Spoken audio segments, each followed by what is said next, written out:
Hello there, welcome to Bendigo Decides for a new year. I'm Lewis Adams and right here is Tom O'Callaghan. and we're here to talk about everything to do with the state election. Alright Tom, where are we at right now in Bendigo? Well, I guess you had the federal election last year, which saw a massive swing towards the Liberal Party.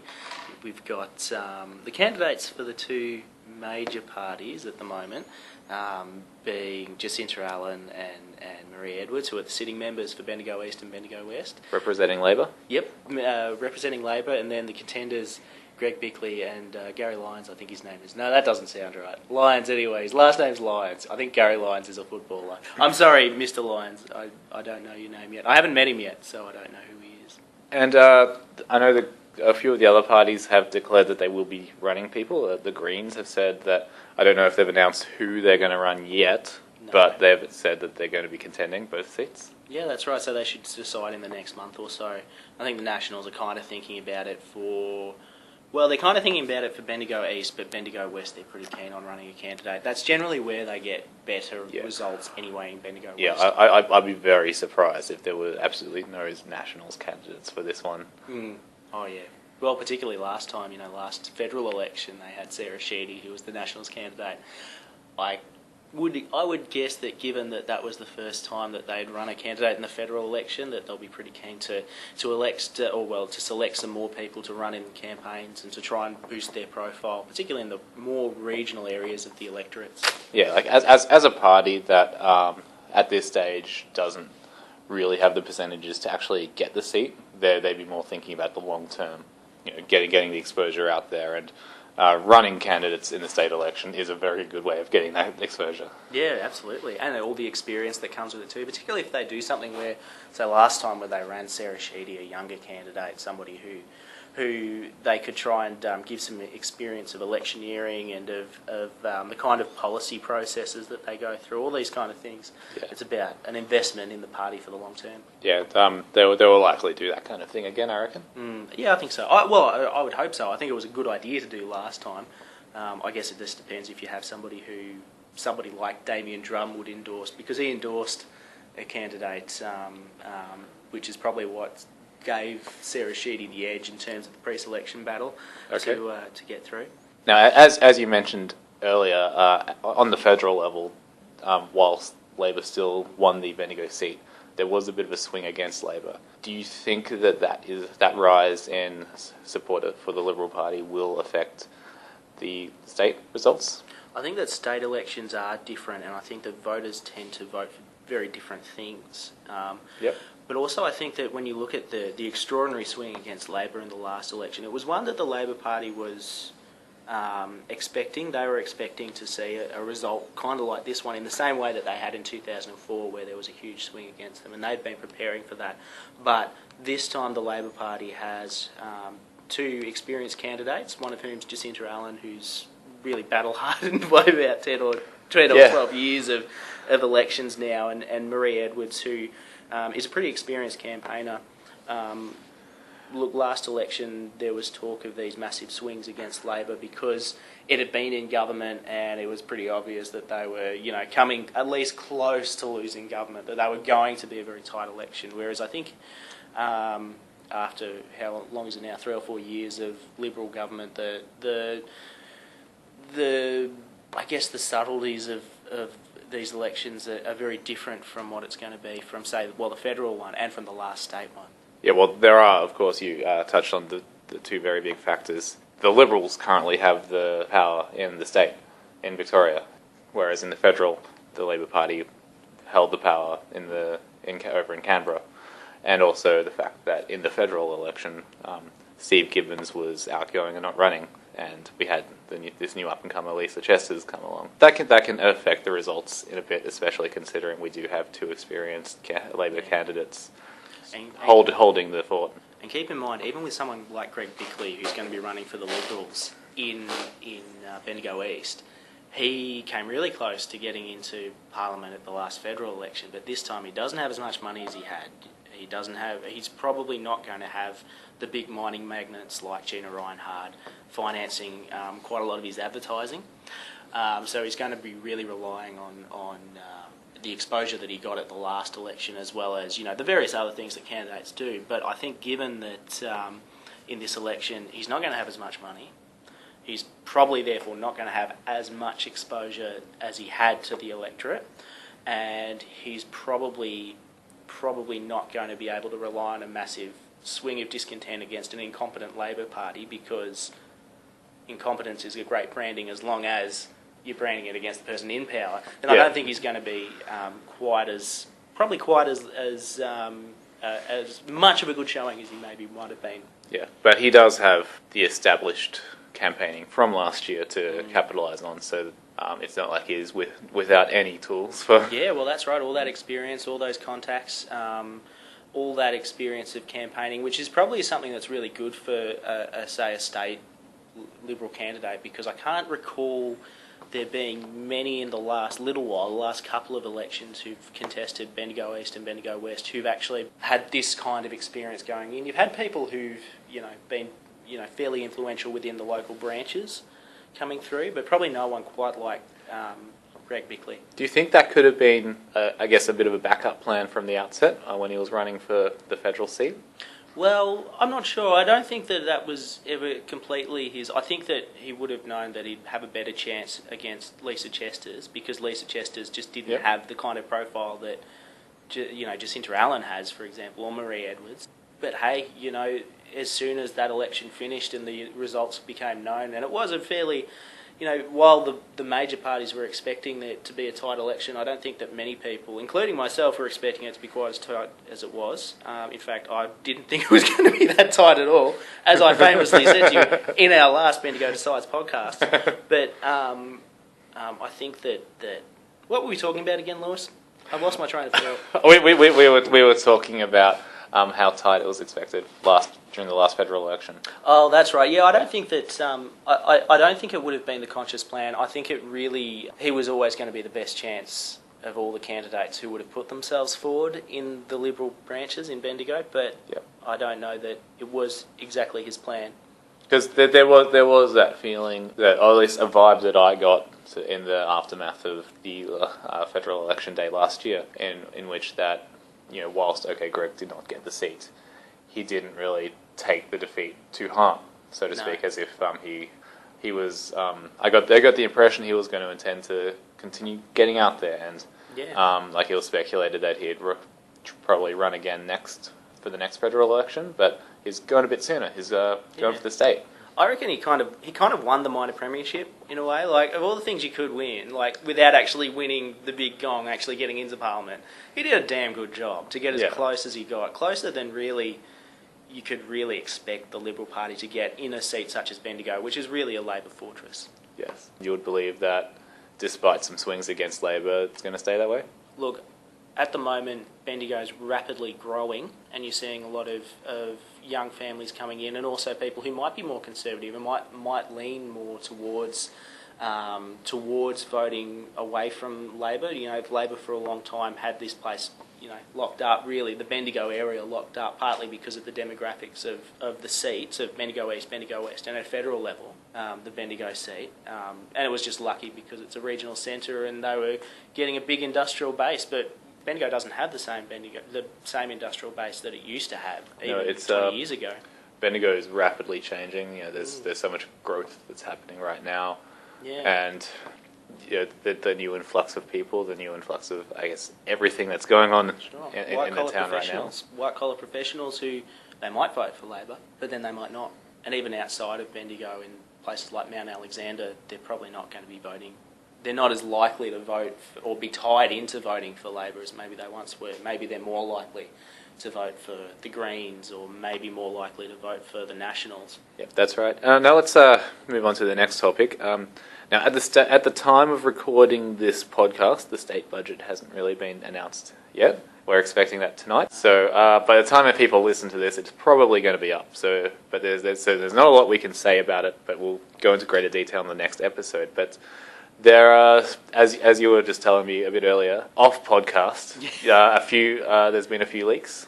There's been a few leaks, but I think more some, I guess, what you'd call strategic announcements that came that are really about the budget. They're really going to be about how the big general thrust of how they're going to fund some of the big infrastructure announcements, or at least how the state government would like to fund some of its infrastructure. Basically, it's going to sell off the Port of Melbourne, or well, hopes to, and hopes to also sell off the Rural Finance Corporation, which is actually quite an interesting thing because they're selling it to the Bendigo and Adelaide Bank.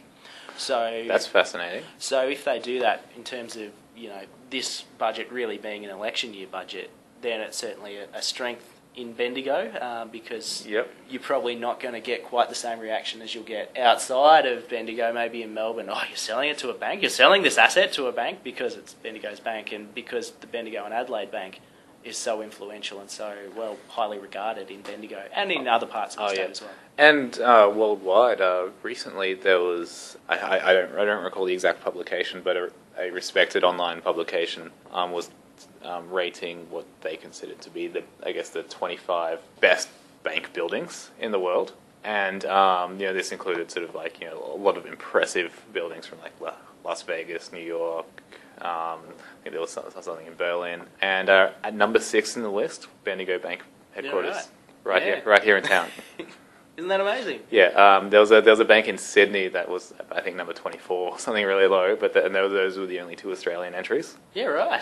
Bendigo is getting a bit of worldwide recognition, and part of that is on the back of the fancy bank building that we've got in our backyard. And the fancy bank itself, because it does fund so much in this city and seems to have its hand in every pie. Very powerful institution, I think, in that kind of background area of Bendigo where the money moves. And a very large employer as well. I mean, there's any given person in Bendigo probably knows 1 or 2 employees. If they're not an employee themselves, then they probably know a handful more. So, if I was a member of the Liberal Party or the National Party, I'd be pretty happy with that deal if I was about to start campaigning in Bendigo East and Bendigo West. Yep. I'd be pretty happy because, well, in the last little while, the Labor Party's had it all to themselves, really, in this kind of pseudo-election campaign that's been going on before the budget, and I guess will keep going in a slightly different way after the budget. But, there hasn't been a whole bunch that the Liberals have been able to really talk about and really sell. They've had a couple of things at various primary schools which are important and probably more important than you risk not giving it as much credit because it's not going to get as much media attention. But it's really important to be in local schools talking to parents about, expanding schooling, growth plans for schools and curriculum changes for parents. These things are really important, but they haven't been things that are really going to, that you and I would be talking about in a podcast because they get lots of whiz-bang attention and there's lots of flashing lights. Whereas I think that something like this probably is and can form a backbone of a whole bunch of election promises for Bendigo. If we sell off the Rural Finance Corporations to the local bank, it'll be the things that they talk about: a win-win-win and a win and another win situation for Bendigo. All that kind of rhetoric. Now let's go on to you sort of had this really nice segue into our next topic on our agenda. The not campaign but really campaigning that always happens this far out from an election. Yeah, well, say you look at Jacinta Allen and Marie Edwards, and they'll often complain about the media not really talking about the kind of things that they want to talk about. They're constantly sending off media releases, for example, to the Weekly and the Addy and the other, Win News, Bendigo, etc., ABC Central Victoria, but they're not necessarily getting onto the program. They're not necessarily talking about these issues in the media as such. But of course, it's an election year now, which means that everybody's suddenly starting to take a bit more interest in what's happening in state politics. We like to ignore it until an election year. There's those 3 years in between where no one cares. That's right. And so when the public doesn't care, then the media probably doesn't care quite as much as they do. Yeah, but what you're starting to see now, Marie Edwards popping up here and there, Jacinta Allen popping up here and there, particularly on TAFE at the moment, because there's rumours of Bendigo Regional Institute of TAFE merging with a North Melbourne group, Kangan Institute, I think it's called. So suddenly they're right there front and centre. In a campaign where probably hasn't been much to do with Bendigo. At the start of the year, I remember on IPTV, a bunch of people talking about about, oh, well, there's not really any big issues in Bendigo at the moment, nothing really massive that's going on. So the media's suddenly grabbing onto anything, and that includes Brit.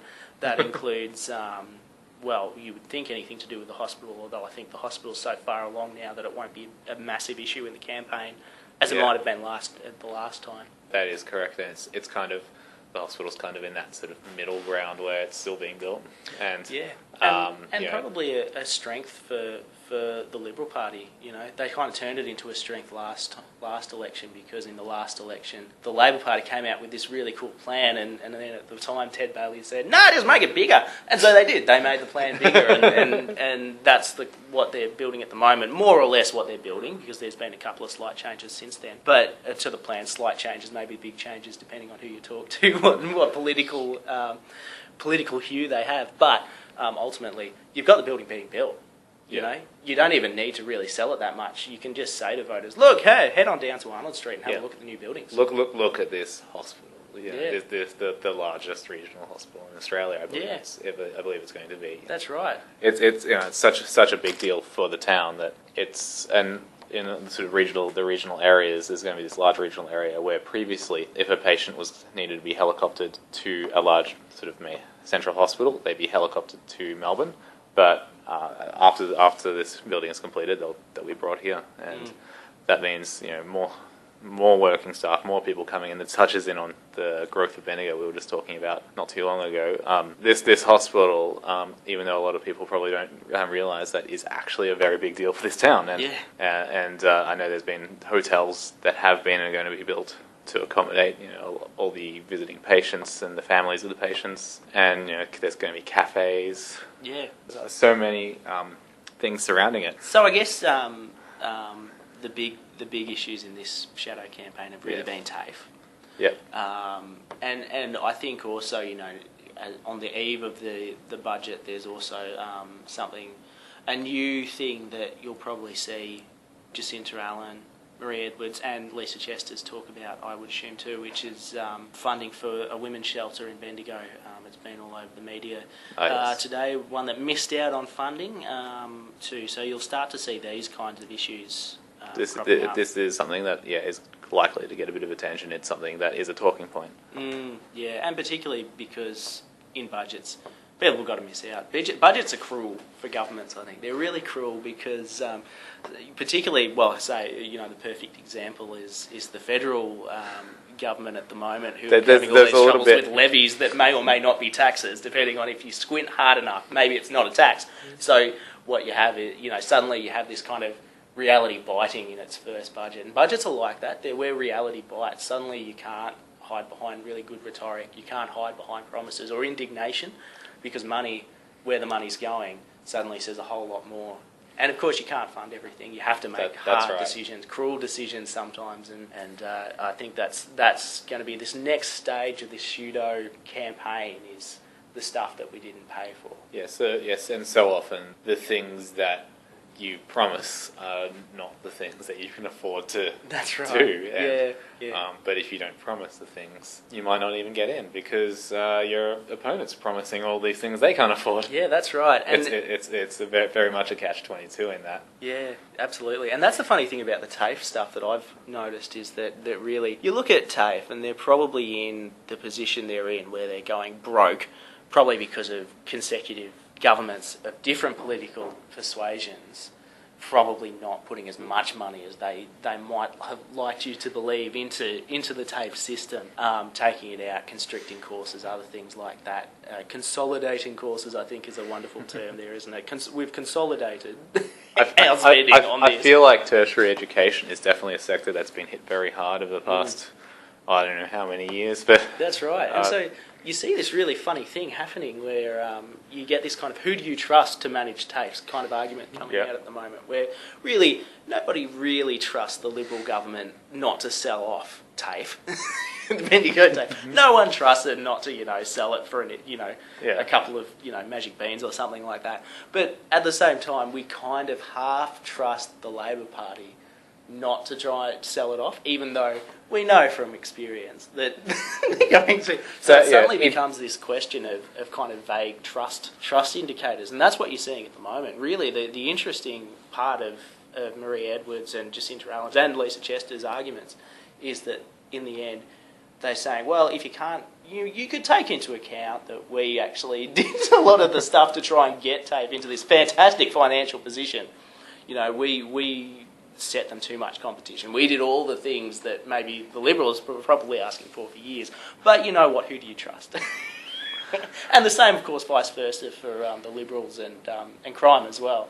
Crime and punishment it's always the thing, isn't it? That they're just as soft on crime as those Nancy people in Labor. But we have this. Who do you trust? Who do you trust? I think we're sort of touching on a more holistic point on elections in general, especially when it comes to the representatives of the major parties, where they're saying, okay, take us at our word and not our history. That's right, yeah. And at our vague values. Our vague values that may or may not exist. That's something that, both, not to gang up on either of the major parties, both Liberal and the Labor parties have made some good decisions and some very controversial decisions in their long history, and a lot of different people have been involved with a lot of these different decisions. And the election time is basically the representatives coming out and just saying, look, don't really look at this part. This is what we're saying. This part. This is the important part. This is the important stuff. Yeah. Tomorrow will be different. In either case, they'll have something good from the past that they can shine a light on. But for the most part, it's all, look, we promise you that we're going to do this good thing. And I know that does sound very, very cynical, but it is. But then that's the reality, isn't it? It is a reality. It's when you start to get into this part of the strategy of an election. It is very cynical. It is very tactical. Everything that the parties start talking about becomes offsetting. Your vague distrust of us or complete distrust of us with one thing, with trust.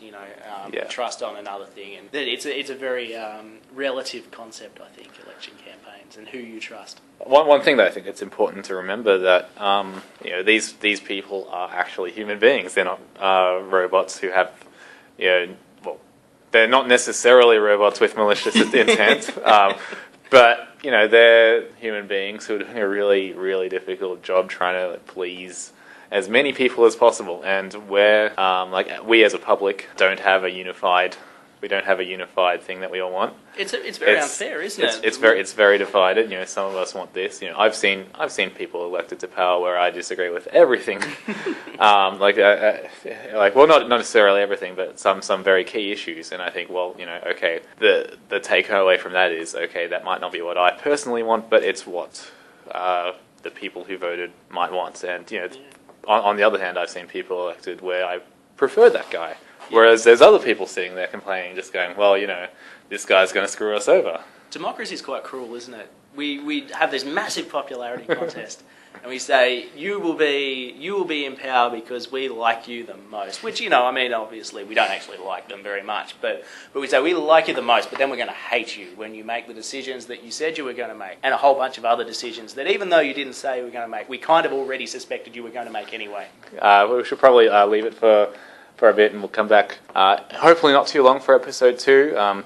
Tom and I are just going to negotiate as soon as I press the stop button on the record when we're going to catch up to record the next episode. So thank you for listening. I hope we've entertained and enlightened today, and just hit up thenewlocal.net for, you can see some articles, you can see some podcasts. If you go far enough back and through the archives, you can listen to last year's Bendigo Decides if you love politics that much, as we do, as we do over here. You can hit us up on Twitter at @thenewlocal.